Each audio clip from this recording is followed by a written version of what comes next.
I'm going to talk about the thermodynamic interpretation for the second law of cosmology.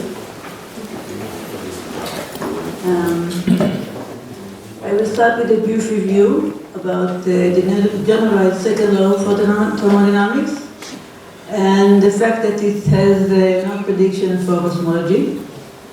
Booth and Gerard suggested some area law for cosmology, but their problem was that there is no thermodynamic interpretation. So what I want to show you is my favorite phase space for gravity. It's useful in many cases, and it will also be useful for the thermodynamical interpretation for the area law of cosmology of Booth and Gerard. So let's start. The second law of thermodynamics, you all know it. The entropy is an extensive property, it's monotonic, and there is a connection to gravity, as Wittgenstein told us. He argued that the black hole must have an entropy, because otherwise the entropy of the universe will reduce. And so, like this,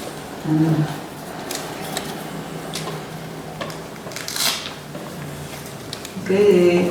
He argued that the entropy of a black hole plus the entropy outside the black hole is monotonic, and that the entropy of black hole is proportional to the area of the horizon, and since the area of the horizon always grows, as he thought it probably should be related to the entropy. Of course, he had many ideas about it, but I want to focus on what I'm going to use in my talk. And the generalized entropy is this one. Okay, the entropy outside and the entropy of the black hole proportional to the area.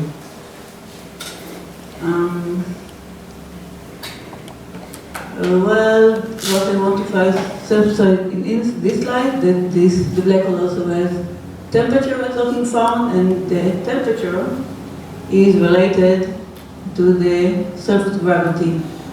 Gravity is actually the acceleration outside the horizon.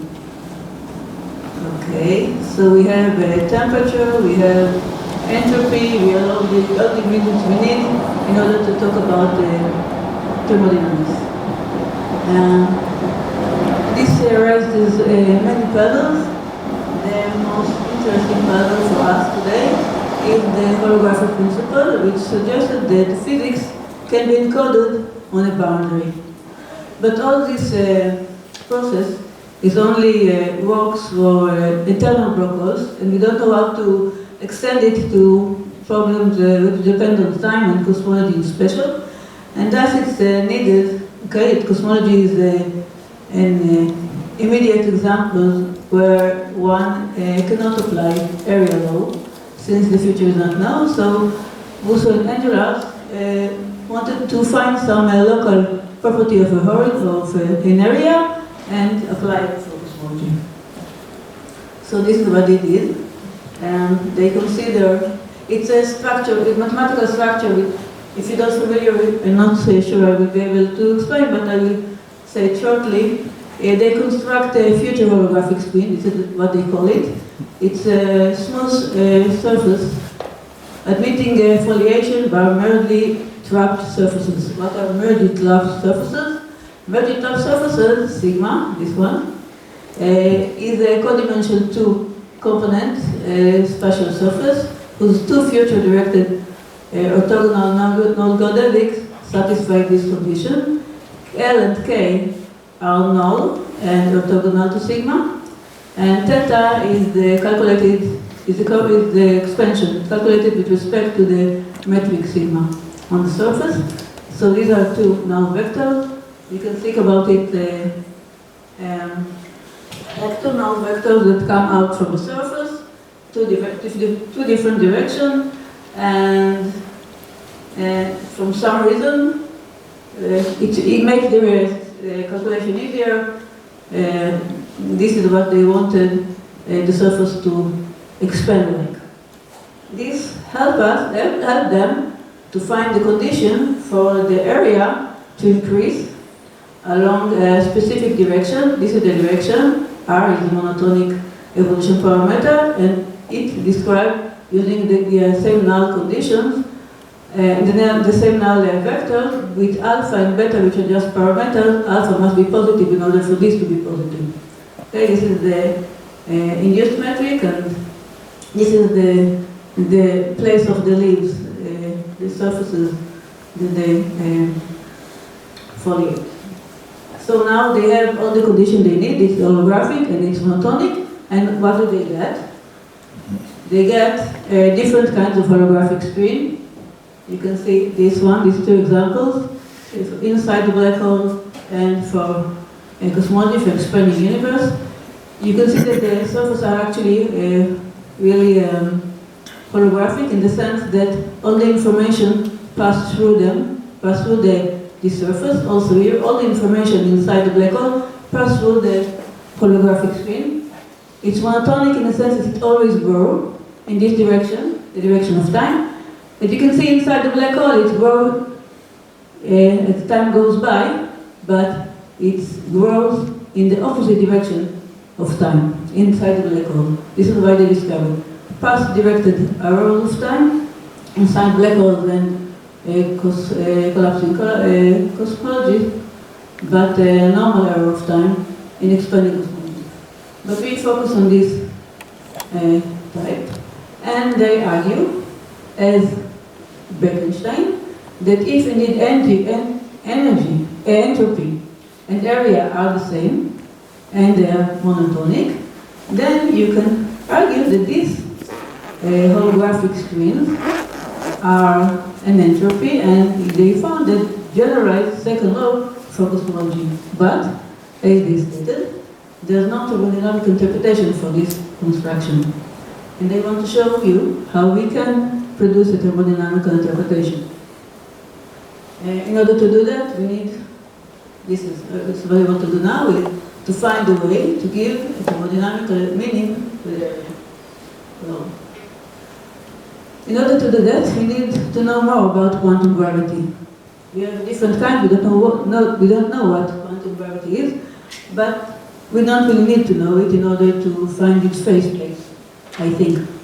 Because the same as in particles, we don't really know what their internal degrees of freedom.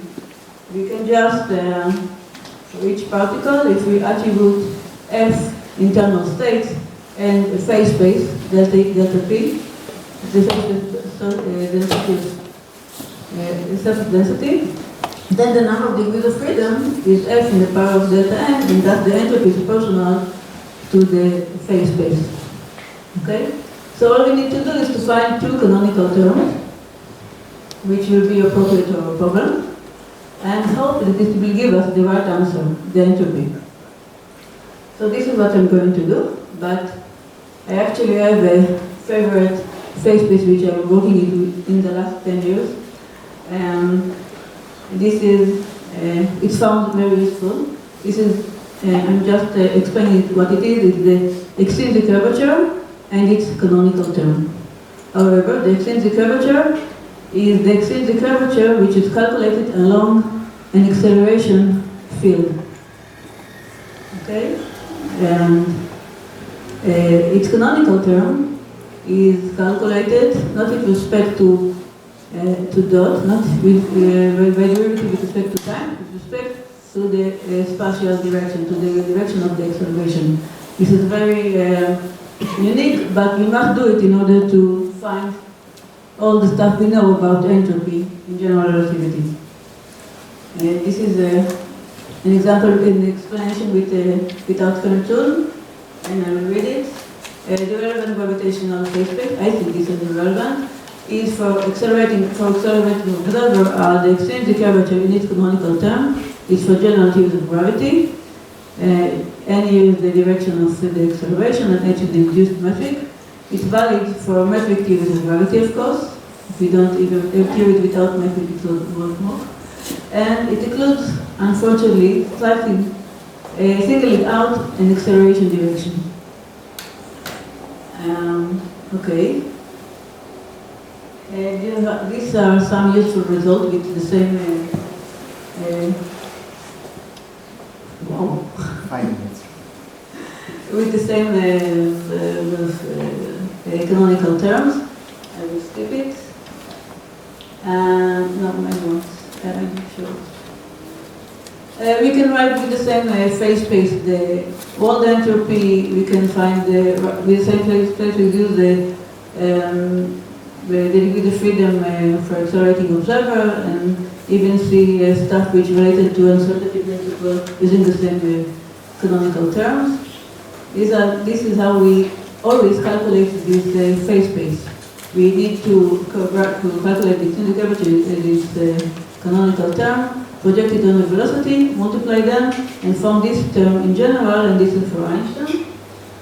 And by equating the two surfaces, we can find, we can connect the null vector to the velocity and the acceleration. These are the conditions, and that's it. Now we can equate also not only the surface, but also the rate of the expansion, and this leads us to a connection between the acceleration and the properties of the surface, and we can also get the temperature of the screen, because for accelerating observer we do have acceleration, so this is also the temperature of the screen. By using a Jacobson process, we can also find, if you have the temperature, the entropy, which is property of the area, and the energy, we can find the field equation, and thus we have successfully defined thermodynamical quantities for the screen. We have everything. We have temperature, we have entropy, which might be of phase space. So this is what I believe should be the thermodynamical interpretation of the area of Gustav-Nehmer. Thank you.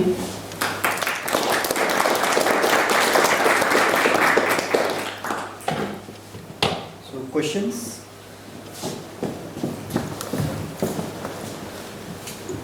Maybe this is a stupid question, but this gravitational phase space, why and how?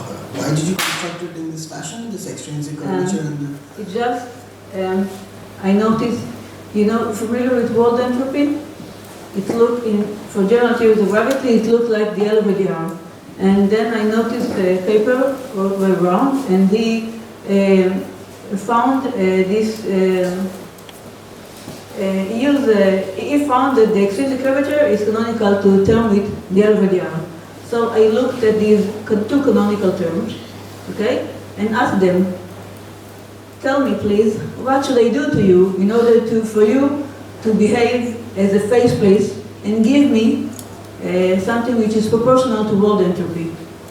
And I didn't want to foliate along acceleration. You can believe me, okay? But the only way it works is by foliating along the radial direction of the black hole.